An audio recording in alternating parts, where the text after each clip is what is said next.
Welcome to Vritti Samvaad Conversations with People Who Inspire, an initiative by Vritti, Thoughts Meet Wellness.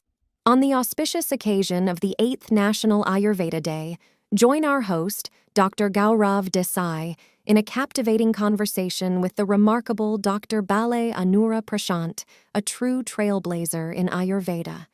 Her journey is a testament to dedication and achievement. Today, let's hear directly from Dr. Bale about her inspiring story that has shaped her into the incredible force she is in, the world of Ayurveda. Hello everyone and welcome to Vritti Samvaad, where we have conversations with people who inspire. On the occasion of National Ayurveda Day, which falls on the 10th of November, we are privileged and thrilled to have with us a person who's a stalwart of Ayurveda, a person who was into the field of Ayurveda when it was unknown in Goa. It was at its absolute nascent stage. A person who's an excellent clinician, an excellent teacher, a renowned academician. Please welcome the principal of Gomantak Ayurveda Mahavidyalaya and Research Center, Shiroda, Dr. Anura Prashant. Hello, welcome. I'm so happy that you've taken time to do this with us today. I'm sure your thoughts will inspire a lot of people as they embark on this journey in their lives. Let us start right at the beginning, ma'am. Yeah. Today, Ayurveda has reached a stage where a lot about it is known, where people, almost everybody, even general public, at some stage know about it, have come in contact with it. But 30 years back, when you finished your graduation and when you returned to Goa, things were very, very different. Could you please take us back 30 years and tell us what was your experience then? Yeah, well, when I completed my graduation in 1987 and came back to Goa, I studied in Pune and I came back to Goa. There was absolutely no knowledge of Ayurveda. I have started my practice initially, but very few people used to come with doubts whether there is any side effect or whether there are good results. For example, people mainly came for the kidney stone or cold and cough. Then slowly in 1993, we started with the late Dr. Anant Bakhle started with the college of BSP's Gomantak Ayurveda Mahavidyalaya and Research Center in Shiroda. To be very frank, due to the impact of British rule and 450 years we were ruled, Goa was ruled by Portuguese. So Ayurveda was totally lost and people had full idea about the modern medicine. Everybody was diverted towards modern medicine. There are very few less knowledge about Ayurveda. And Dada Vaidya had sown seeds of Ayurveda to Goa. But due to the impact of the Portuguese rule, there was no Ayurveda at all in Goa, and after starting this college, slowly the people came to know about Ayurveda. Initially, when we started with this, I am here right from the inception. So when we started with the college, it was very difficult for us because people were doubtful whether there is good scope, good career for the students who will be graduated from this institute. So initially we started with 7 students only, first year batch. Then with next year we started with 8 students batch, and to your surprise we will see now we are having 60 capacity and still we have students in the waiting list who wants to take admission to our institute. Wow, that's really amazing, ma'am. Yes, that journey from 7 students to where we are today, where we are known as one of the best Ayurveda colleges in not only Goa, but in the entire country.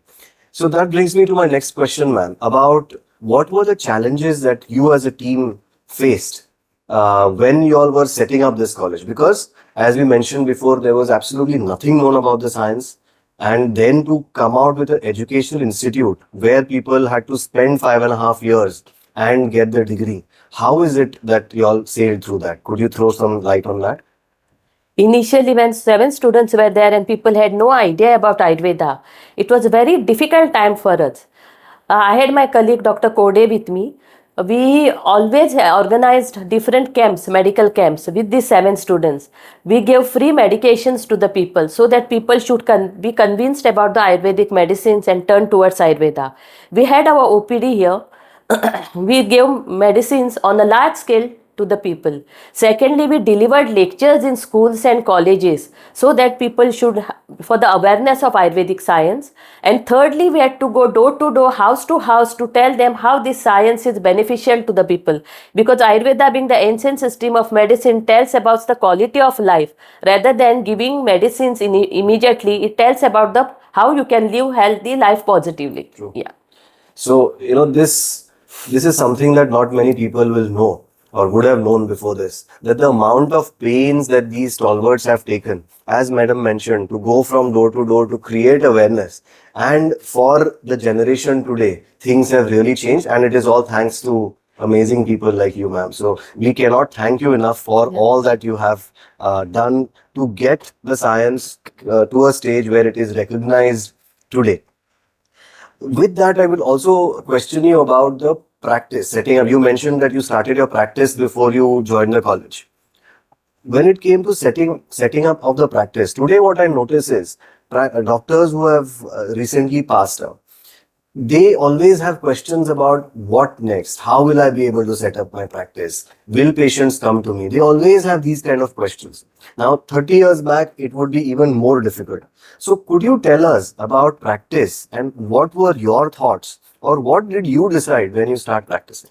When I started practicing, I was confident about the science and confident that I should practice Ayurveda, and for the propagation of Ayurveda, I only started Ayurveda practice.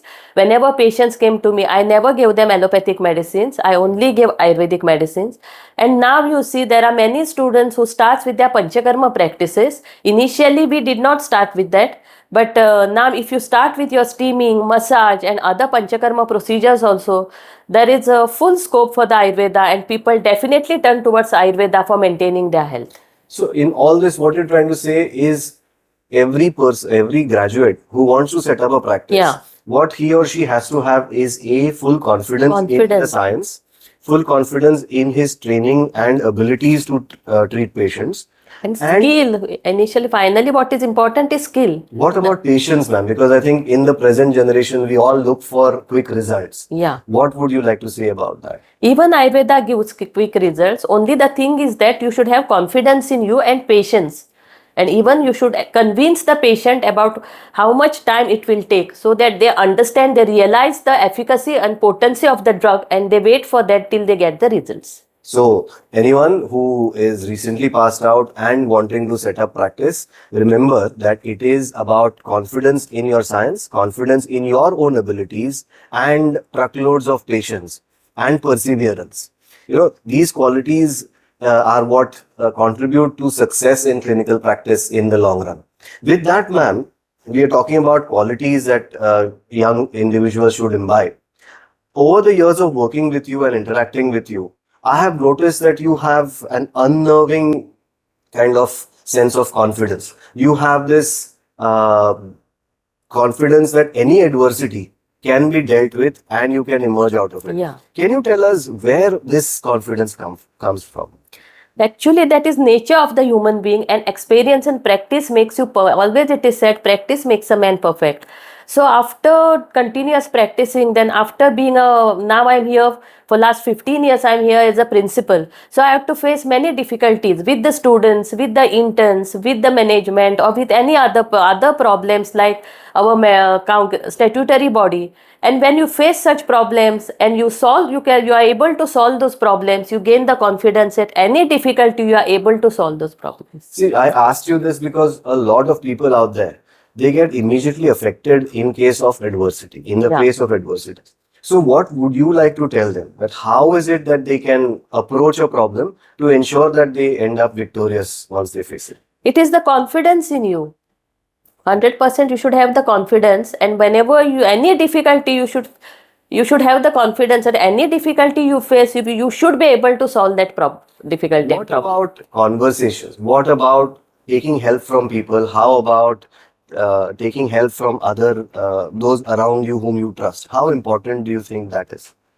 Because nowadays we find a lot of isolation, we find a lot of difficulty in people having an honest, open conversation. So do you think such conversations help a lot in helping coming out of conversation with the public, conversation with the people around you, and related other bodies like the university also, whenever you face any problem, conversation with your colleagues, they definitely helps you to solve your problem. And that's something very important, where you cannot always survive as a lone wolf. You need to have involvement with other people, people whom you trust, and with that, when you share your problems, I think something comes out of it. Because finally, it's a teamwork when you do. It's not only one person can handle everything. It's a teamwork.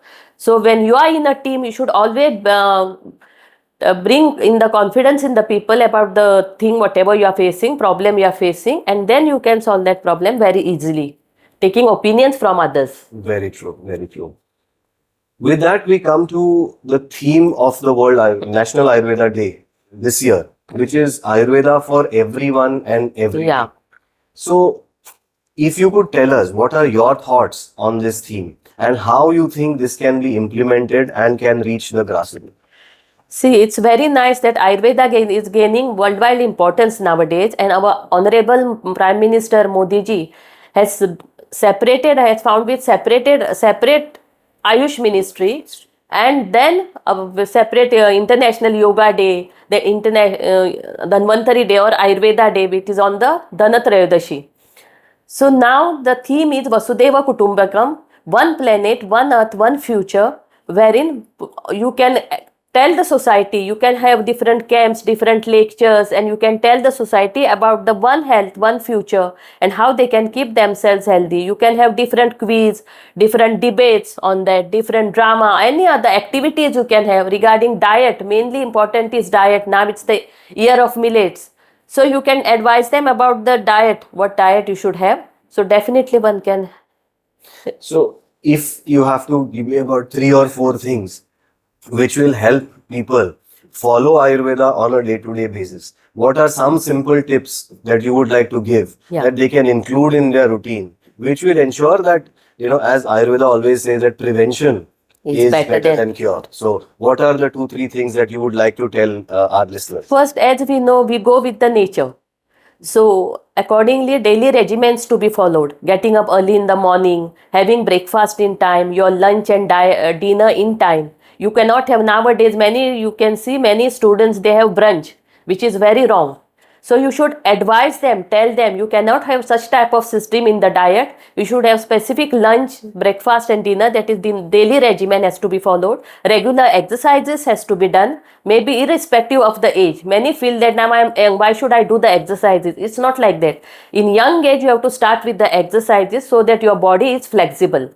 And thirdly, you can have different yogasanas. Now yoga is gaining worldwide importance.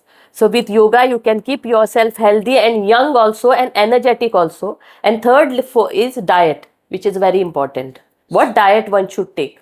So, what you would advise people to ensure that they imbibe the teachings of Ayurveda in their routine is if they keep their diet proper, they follow Daily exercise routine regularly, and sort of balance their daily regime such that it is in tune with nature and not against nature. That is what you would like to say. This is something very important, and I would like all our viewers to think about this and try and imbibe these qualities into their routine. And as we come to the end of our conversation, man, 3 important areas where the Ministry of Ayush wants to focus on in this particular National Ayurveda Day is Ayurveda for students. Then next is Ayurveda for farmers. And third is Ayurveda for public health. What are your views, ma'am? What do you think would be the applications of Ayurveda in each of these respective fields? Ayurveda, first of all, if you see Ayurveda for students, they should follow the principles of Ayurveda. Students, as they learn, they should start, as just now we have said about the 3 things of Ayurveda, they should start following these things in them, students, so they become healthy, and they can advise this to the society also. And regarding farmers, if you see, they have to cultivate different medicinal plants which are useful nowadays and which are so that they get good yield and good revenue also from that. For example, all the medicinal plants, all the plants which are grown, they are medicinal. So if you grow now Gulvel, Punarnava, Kirat Tikta, Megokshur, many other things, like which are very much useful and which are required nowadays. Even disorders, if you see different type of disorders, you can cultivate this type of medicated plants and see that you get good yield also, which you can give to the pharmacy for the preparation. So this it is for the becomes farmers. lucrative also. So Yeah. economically, it's viable for them. And finally, about public health, ma'am, how do you think Ayurveda has a role to play?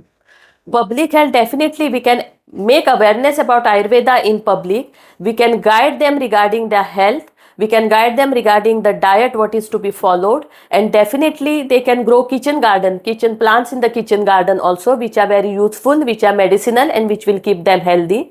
So everything should be known to them. That is our job of the Ayurveda doctors and Ayurveda students, to teach the society how one can make maximum use of the Ayurvedic science and keep oneself healthy. Amazing. So it's about what I think, if I have to summarize what ma'am had to say, that Ayurveda is an inseparable part of our day-to-day existence. That it is there with us right from the time we wake up till the time we go back to bed. So it's all about trying to follow these principles, trying to try to put them in practice on a regular basis to be able to reap the maximum benefits out of it. Before we leave, ma'am, would you like to give our viewers a take-home message? Yeah, learn Ayurveda, try to make maximum use of this science for the self and for the public, and keep oneself healthy, so that we can follow one earth, one planet, one future. Thank you. So with that, we come to the end of this little conversation. I'm so very grateful to you, ma'am, for sparing time from your busy schedule to be here with us. Namaskar.